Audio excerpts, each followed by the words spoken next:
This is Make It Plain. Make It Plain. MIP With Masamela Matfumo. Mark Thompson. Make It Plain. Get woke.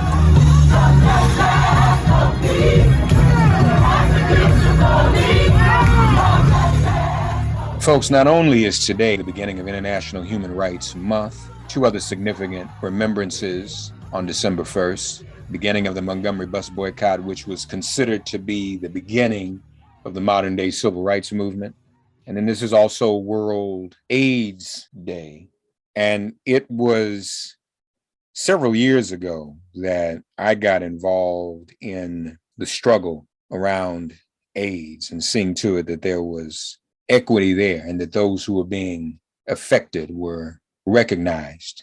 And I joined an organization called ACT UP and actually agitated the Clinton administration, President Clinton, to be more active when it came to recognizing AIDS and providing resources for those who were dealing with AIDS. AIDS has not gone away. I mean, a lot of advancements have been made. A couple of people I worked with back in those days were Steve Michael and Wayne Turner, who were partners. Steve Michael passed away due to AIDS, and we talked about it. And, I suggested, why don't we intersect the traditional civil rights movement and this new AIDS movement? In the march from Selma to Montgomery, the original plan was to bear Jimmy Lee Jackson, who the Alabama State Troopers had killed, which led to the march, was to bear his coffin from Selma to Montgomery to the state capitol, his actual remains. And so I suggested, we talked about it. I said, why don't we do that for Steve Michael? Steve was a very prominent AIDS activist. So that's what we did. We marched through the streets of Washington, D.C. to the White House with Steve Michael's coffin, bore his coffin there, and then had a funeral service there with him. And I mean, a who's who of Washington activists were there. Anise Jenkins, stalwart in the statehood movement, members of the city council, Donna Brazil, and Archbishop George Stallings of the African American Catholic congregation. We had a funeral service for Steve there. And then his coffin was draped with the ACT UP flag, and we folded the ACT UP flag, or at least tried to, like the military would at a military funeral. But I think about that on World AIDS Day and how important it is for those of us to be in solidarity with those who are still affected by AIDS. All of us are still affected by AIDS, whether we have been afflicted with it or not, just like COVID. We have a responsibility towards our neighbors when it comes to COVID. That's why we wear masks. We have a responsibility to our neighbors when it comes to AIDS, not to forget about it, to still take it seriously. And so, because of what we did with and for Steve, AIDS is a struggle I can never forget. So today, happy International Human Rights Month, happy World AIDS Day, and happy Montgomery Bus Boycott Day. Ladies and gentlemen, today marks the beginning of International Human Rights Month. And we're honored to have with us someone who's definitely working in that area to start the month off with us here on Make It Plain. She has been a global leader in activism and philanthropy. She was the first managing director of the Black Lives Matter Global Network. And now she is the CEO of Pencils of Promise. We want to hear all about that from Kailee Scales. Thank you for being here with us.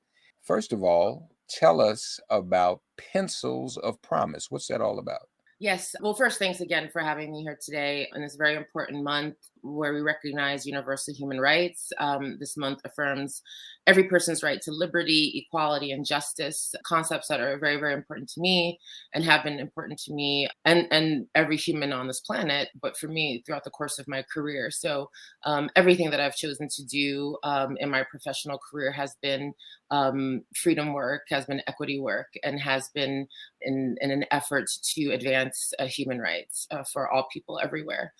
So as as you said, I am the CEO of Pencils of Promise. Pencils of Promise is an organization that removes the barriers to access to education for children all around the world. We do this in a very holistic way. So children around the world experience barriers to education, and particularly children in the most overlooked and impoverished areas of the world. And their barriers include things like a sound infrastructure, access to high quality teachers who are trained, who will be able to provide the competencies that children need in order to thrive, as well as sanitation and hygiene services within those school systems so that children are able to wash their hands, stay safe and clean, so that girls have private places to go to the bathroom, which is very, very important to women and young girls.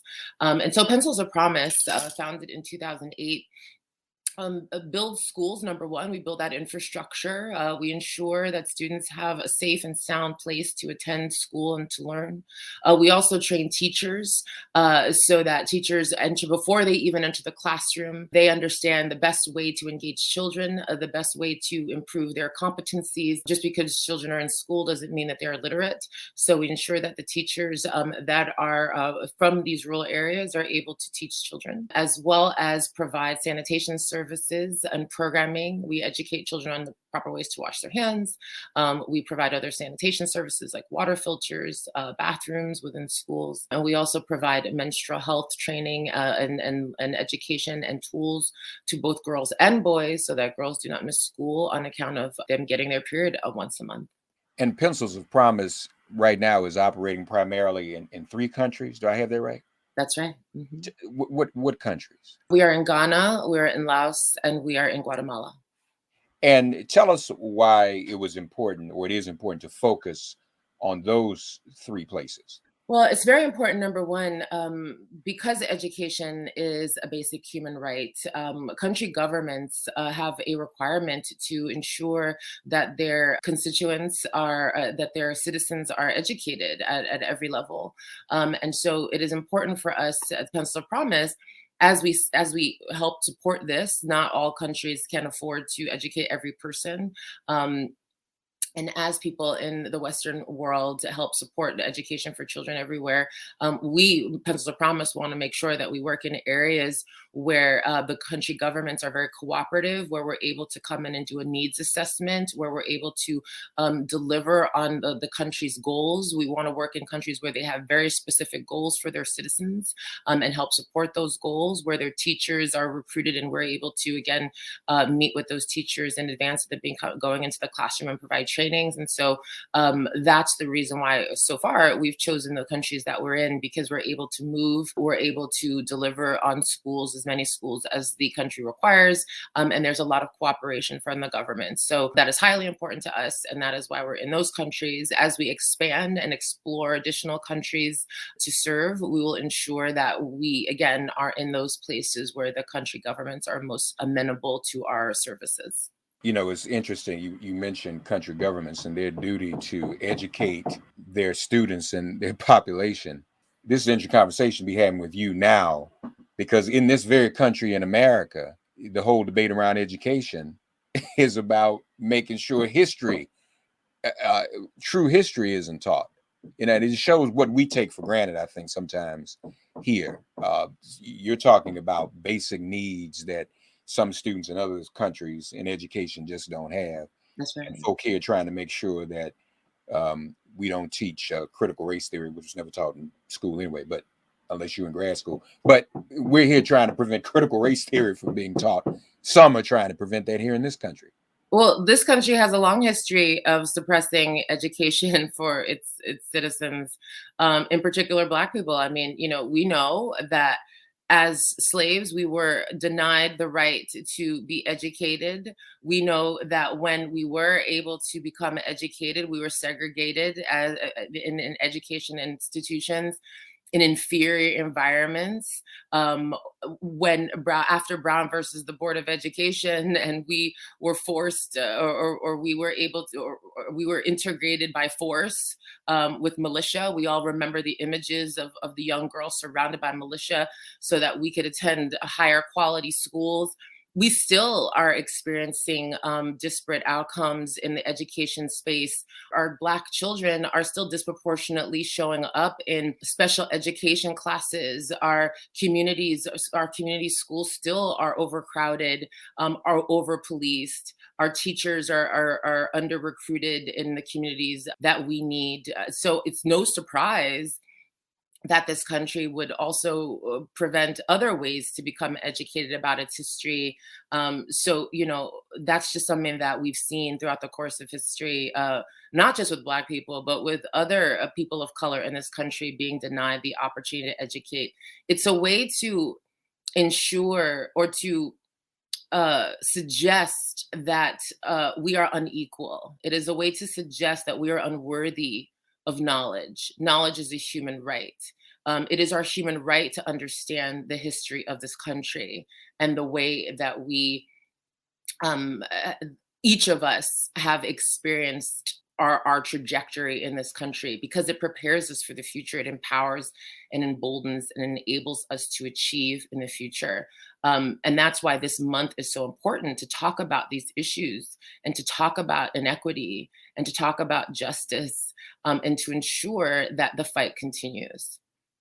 There really is a relationship between human rights and the right to an equal education, isn't it? Absolutely, because again, when a human is unable to fulfill its potential, I believe that every person is born free.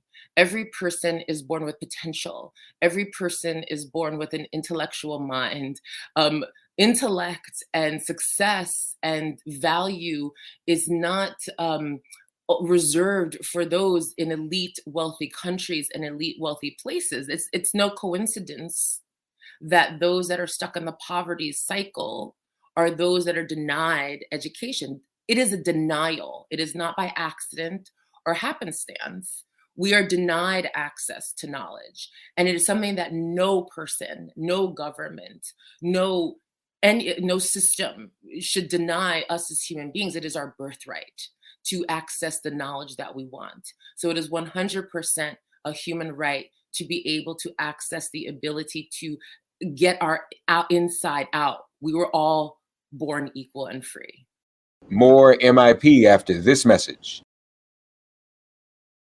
This is, again, International Human Rights Month, folks. In fact, the first day, Article 26 of the Universal Declaration of Human Rights is what Kailee just said. Everyone, it says in Article 26, has the right to education. Education shall be free, at least in the elementary and fundamental stages. And this is something important, speaking of what you expounded on a moment ago and the debate in this country. Education shall be directed, Article 26, paragraph 2, education shall be directed to the full development of the human personality. That's right. To the strengthening of respect for human rights and fundamental freedoms. It shall promote understanding, tolerance, and friendship amongst all and amongst racial or religious groups. So it really is a fundamental human right to talk about equal access to education, and also education providing opportunities and knowledge for tolerance of all groups. And awareness of oneself. So education allows us, particularly the type of education that we receive in primary school, as we all remember, we must learn how to engage with ourselves. We must understand how we became to be, how we think, how we exist, how we interact with each other, how we are a part of this globe, how we are each global citizens responsible for our brothers and sisters. This is taught. This is taught in an environment where we have peers, where we have mentors, where we have nurturers, where we feel safe. This is proven. It is proven that education helps get us out of the cycle of poverty. Education helps teach us how to take care of our bodies. In this country and in other places of the world, we learn how to brush our teeth and wash our hands and stay clean so that we do not get easily communicable diseases that can kill us.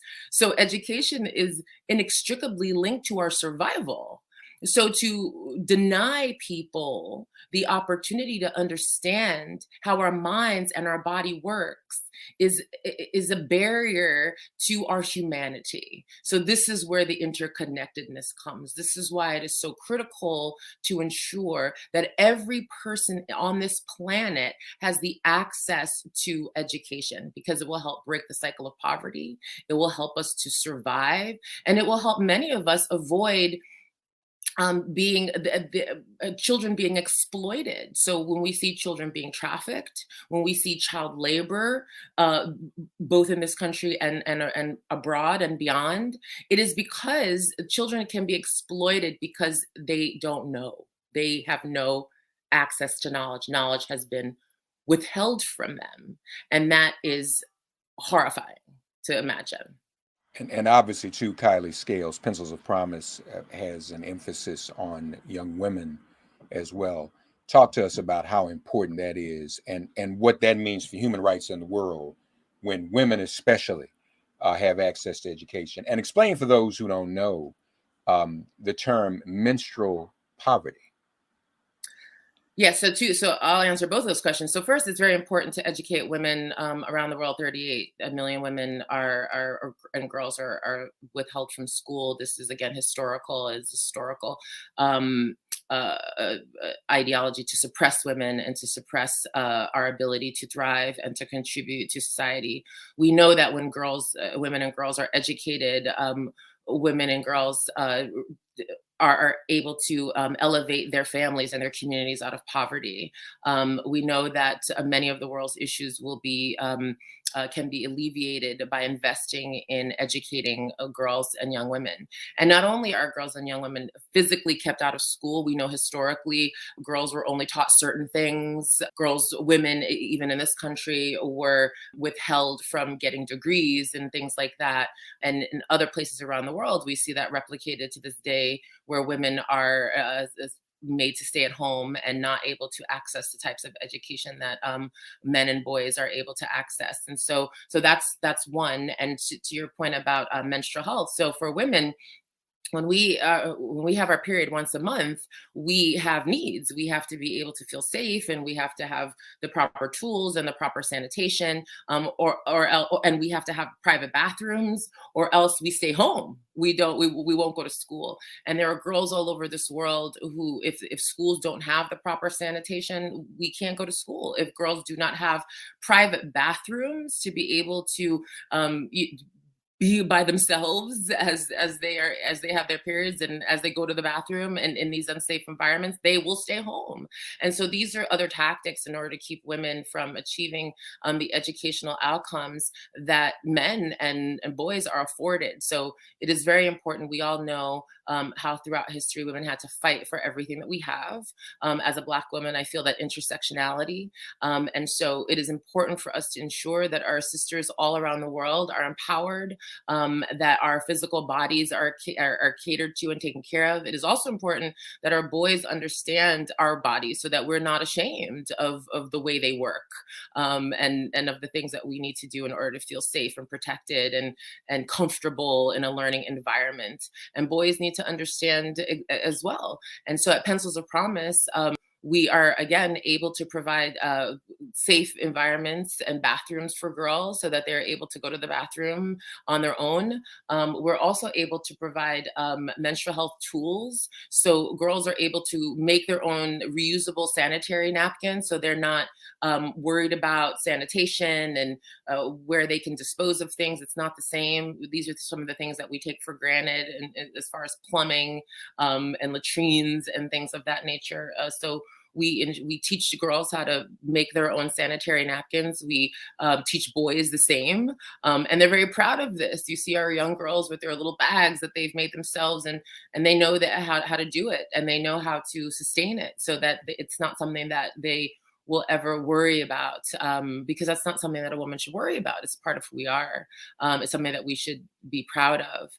It is part of our human condition. And so being in the school environment should not be hampered by anything that is natural to ourselves and to our bodies. And so we're incredibly proud of our menstrual health program and the education that we provide both girls and boys around the world. More MIP after this message. Did I hear you correctly? You said you teach the girls how to make their own sanitary products. And you said, did you say you teach boys the same? That's right. How to make sanitary products for the girls? Yes. Wow, that's amazing. And folks, I'm going to infer Kylie's probably too polite, but when she says how boys need to be encouraged, that includes some of us old boys, 30, 40, 50 years old, who clearly take these things for granted and do not, for some of us, we're hearing this for the first time. We don't think about what young women have to endure in some of these places where they have to go to school, because we don't think about what women have to endure in America. That's incredible and amazing that you all are doing that. How do you measure your success and the results of what you're doing at Pencils of Promise? So to date, we've built over 500 schools around the world. We've served over 200,000 students. We have ensured that multiple thousands of teachers have been trained. We ensure that we have water filters within schools. We are now retrofitting many of our schools with full bathrooms, where all of our new school builds include bathrooms. We measure our success on a daily basis. We know that when children are able to enter school unfettered and safe and in a high quality learning environment, that their day is changed. Their day is different. Their trajectory is different. Their hopes and their dreams and their potential is unlocked every day. So we don't have to wait. We don't have to wait to see the impact of what providing a safe, nurturing school environment where girls can thrive and boys can learn and children can understand themselves and understand the world. We don't have to wait to see the outcome of that. We know the outcome every day. Dreams are realized every day in a school environment. You remember being in school. I remember being in school. I remember being in primary school in particular. It was the first place where I knew or recognized how to dream. It was the first place that I envisioned my future. It was the first place that I made friends, and my mentors were teachers, and I was nurtured, and I understood that I was talented, and I understood that I loved reading, and I loved to sing, and I loved to talk a little too much in the classroom. and it really set the tone for the rest of my life. And every day, some children don't like to go to school. I loved going to school. Every single day was a new opportunity, was a new opportunity to achieve and to see my friends and to have fun and to feel self-actualized, to feel purpose, to feel meaning. And this is what children experience around the world every day in the most rural areas of the world, where running water is a challenge, where infrastructure is a challenge. There are places in Ghana where children learn under trees. And that may sound whimsical and idyllic, but it isn't when there are weather conditions. And imagine, you go to your school and you see your friends and you're with your teachers who nurture you and teach you things. It may be the one place where you have running water. It may be the one place where you have access to a bathroom without a bunch of other people in the way. And it just changes you every single day. It gives you purpose. It gives you meaning. It makes you feel important. It makes you know that your future has hope. And so that is how we measure success. Success is measured every single day. And we should also mention in the places where you are, Laos, Guatemala, and Ghana, and this is the case in many of these places, folks, as we look at the way population is evolving now, the number of younger people being born is outnumbering the number of older people. So this younger generation has a larger population, doesn't it? So, I mean, we're talking about folk who are going to be the leaders, be the doers, the creators, the makers, when some of us are gone in not too long from now. So why wouldn't we invest in this very generation, right? It is our responsibility. It's our responsibility. It is our responsibility on many levels. It's our responsibility as those born into privilege. I know it's hard to imagine privilege at all times, particularly if we're Black and in this country. It's hard to imagine privilege. But privilege means a lot of things. Privilege means being born in the Western world. Privilege means being born in an environment where you don't have to worry if your home will withstand a rainstorm. Privilege means you can flush a toilet, And so I'm very aware of that. I've traveled all over the world in my work in Pencils of Promise and in other places. I've been to the most rural parts of this planet, and I understand what privilege looks like to some, and I believe that the only reason why we were born this way is the randomness of our birth. It's not a meritocracy, as we talk about all the time. We're actually all born equal, but we all weren't born within equal circumstances. So if those who are able to provide for others, whether they be the future generations, whether they be our brothers and sisters who need additional support or because of colonialism and all of the things that have impacted this entire globe throughout history, then I believe that it is our responsibility to be able to support and nurture one another, because it is through collective liberation and collective freedom that humanity will thrive. And this is what is important. We must choose. I believe that we must choose collectivism over individualism. I believe that we are stronger as a whole humanity. I believe humanity is connected. And so we have a responsibility to nurture those, as you said, that are coming up younger than us, because they will change the world. We've seen evolution. We know evolution. We know change has come. We know change comes every day, every decade, every century. And we know that those that are coming after us are going to carry that change forward and continue our legacies. And so it is our responsibility, as you said, to ensure that the future is sustainable, because we've taken care of those that come after us. And lastly, Kailee, as a veteran of the Black Lives Matter movement, we just last summer, we were dealing with Ahmaud Arbery, George Floyd, Breonna Taylor. As you all interact with young people internationally, how do those experiences affect them? Do they see that? Does it impact them as they come along? They see what's happening in this country, and are they concerned about that? I can guarantee you the world is watching. The world is aware.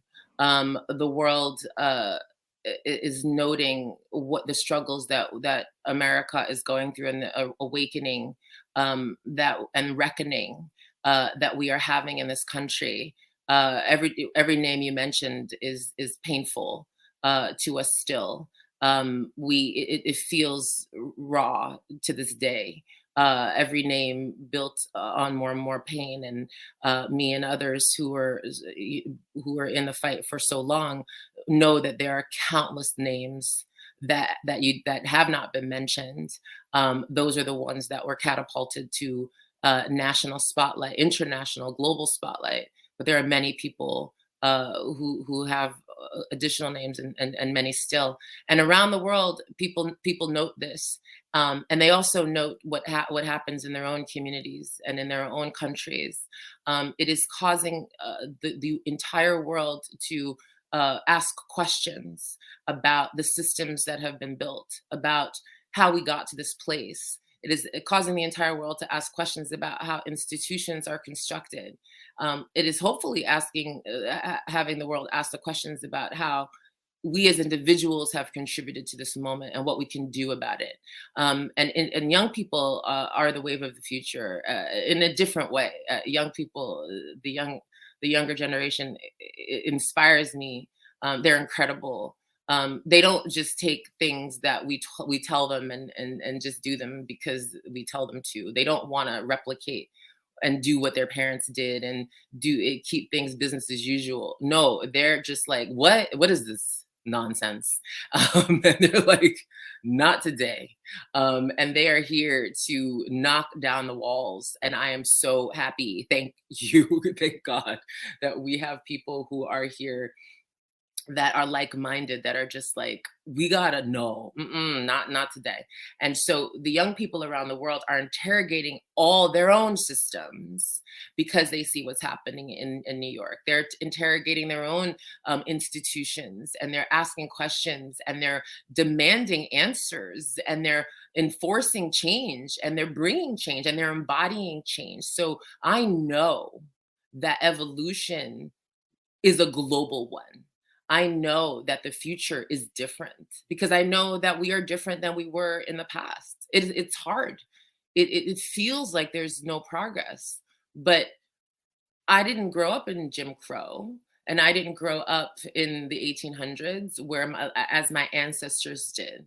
I know that evolution will come, and we are in the middle of it, and we are the chosen ones. And our young people will carry that torch forward, and we will see a reckoning, and we will see a change. But we have to stay the course, and we cannot be discouraged by anything, and we have to continue to knock down the wall. Very, very well put. Kailee Scales, we want to thank you for joining us, folks. Kailee kicking off International Human Rights Month here on Make It Plain. Pencilsofpromise.org. And this is also the season of giving. It's the end of the year. All of these organizations doing this type of work, nonprofit organizations, need our financial. Y'all need some money, right? That helps. Y'all want some money? Of course, yes. So, folks, we invite you to go to pencilsofpromise.org. You've heard the great work that they are doing. Yes. And you can, I'm sorry to interrupt you. No, go ahead. I'll have to throw it to you anyway. Make the pitch, please. I was just going to say that, yes, please go to pencilsofpromise.org. You're able to contribute in any possible way. People can contribute to building a school. You can donate your birthday and have your friends and family help build a school and dedicate a school in your name or a name of your loved one. There are multiple ways you can support our women and girls, our menstrual hygiene program. So please, again, particularly in these giving months, during giving season, our giving season is called Seasons of Promise. Go to our website, subscribe, follow us on all of our social media channels, learn more about our work, hear more about our story, hear more about how education and knowledge is a human right, and just follow us and stay connected. Kailee, before I forget, very important. Again, folks, pencilsofpromise.org. Don't forget that. Before I forget, though, because this is important, because I've been educating myself a bit more about what's happening around the world in terms of COVID. Yeah. How is that affecting your work? Very profound sister who's with the African Union COVID Vaccine Alliance. Was talking about just the other day on the BBC about the ongoing lack of vaccine equity, things like that. Yes. How is that? I mean, and obviously, I mean, there has to be some relationship between schools and education and access to vaccines, I'm sure. How are you all dealing with that? What's your take on all of that?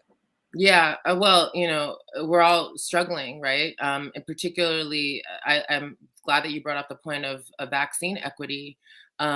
We know that in the most overlooked places in the world, the vaccines are not as easily accessible. So many communities, including the communities where we work, vaccines are scarce, which is horrifying to imagine the way we have vaccines prevalent in the United States and other Western countries. And I hope that other Western countries, including the United States, are able to help provide vaccines to other countries that can't afford them, that need to maintain safety for their people. In the areas that POP works, yes, education is absolutely being impacted by COVID, as we see here, education being impacted by COVID. We've been very innovative. Fortunately for us, our services have continued. In Ghana in particular, we've been able to innovate. Ghana had to shut schools down at the beginning of the pandemic. And, our hopes and our prayers are for an optimistic future, given all of the variants and things that we are experiencing right now. And probably will for the foreseeable future. But I know that our students will still be served. We know that it's more important than ever to stay connected to our students because hope is paramount. We have to ensure that our children continue to dream because COVID is horrifying, right? It's scary, it's unsettling. And in those communities where school is so important and convening as communities are so important, it can be even more devastating. So in Ghana, we developed a radio program, and we're able to educate our children through the radio, which I think is an incredible innovation and something that other countries might consider replicating, because we wanted to ensure that our students are still, their needs are still being met. In Guatemala, excuse me, we stayed quite connected to our teachers through coaching, through video sessions, through WhatsApp, through SMS text, to ensure that our teachers are still connected to their students and they feel supported in that way. And in Laos, we ramped up our hygiene programming to ensure that hand washing and other ways to prevent COVID from spreading was available. That education was available to communities. So we continue to build schools, we continue to break ground, we continue to ensure that communities can come together safely with masks, socially distanced when schools are being created. We continue to build schools even when they're empty, so that when students return to those schools, they're enhanced with those bathrooms, with those water filters. So we're fortunate in that our work can continue, and we're very hopeful for the future. But we certainly have experienced challenges during COVID and have had to adapt and innovate. And I'm sure you have. Folks, we invite you to visit poppencilsofpromise.org. They're doing great work. This is their season of giving as well, season of promise. Appreciate your support. Please, ma'am, please, sir, go by and check them out. And you've heard all the great things they're doing. Kailee Scales, thank you for joining us on this first day of International Human Rights Month on Make It Plain. Thank you so much. It was a pleasure. All right, one. Thanks for getting woke and listening to Make It Plain. Please remember to listen, like, and wherever you get your podcasts, please give the show a 5-star rating. And please do spread the word. Let's all continue to pray for each other during this pandemic and this police-demic. If all hearts and minds are clear, it has been made plain.